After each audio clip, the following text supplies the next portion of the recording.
Assalomu alaykum. Xabarimiz borki, O'zbekiston Respublikasi Vazirlar Mahkamasining 2022-yil 31-mart kungi xotin-qizlar muammolarini o'rganish va hal etish tizimini yanada takomillashtirish chora-tadbirlari to'g'risidagi 145-sonli qarorga asosan O'zbekiston tumanida ayollar daftarining 6-bosqichini shakllantirish orqali ijtimoiy ko'makka muhtoj bo'lgan xotin-qizlar aniqlanib olingan.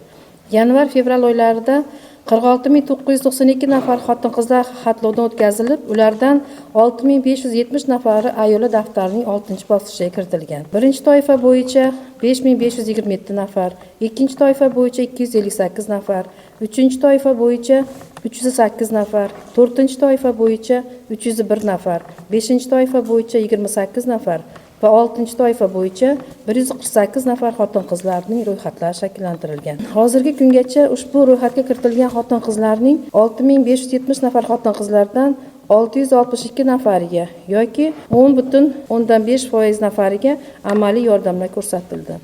Jumladan, birinchi toifaga kiritilgan 5.527 nafar xotin-qizlardan 503 nafariga, bulardan doimiy ishlarga 135 nafari, 97 nafari kasb-hunarga o'qitilmoqda, 271 nafari o'zini o'zi band qilish orqali bandligi ta'minlangan. Bularni ro'yxatlari to'liq shakllantirib, amalga oshirilgan ishlar bo'yicha to'liq ma'lumotlar ham keltirib o'tilgan hamda platformaga joylab kelinmoqda. Ikkinchi toifaga kiritilgan 258 nafar tadbirkorlik qilish istagidagi bo'lgan ehtiyojmand xotin-qizlarning 159 nafariga yoki 61%ga tadbirkorlik faoliyatini boshlash uchun 1 milliard 515 million so'm miqdorida imtiyozli kreditlar ajratilgan.